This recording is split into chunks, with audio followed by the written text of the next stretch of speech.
कंदुरी बनवायचं, मोठं पातेलं ठेवायचं, त्याच्यावरती बोकडे आणायचे, दाखवायचे, काही नसतं सर असं.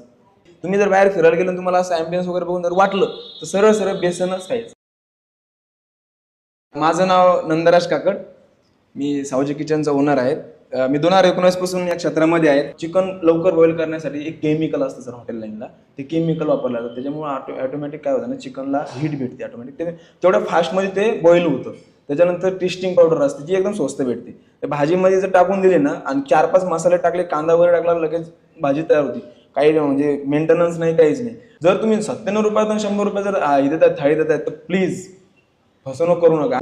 60 रुपये किलोची मटकीची मिसळ 100 रुपयाला जाते 100 रुपयाला, आणि 800 रुपये किलोचं मटण जातं 180 रुपये. हे गणितच मला समजत नाही.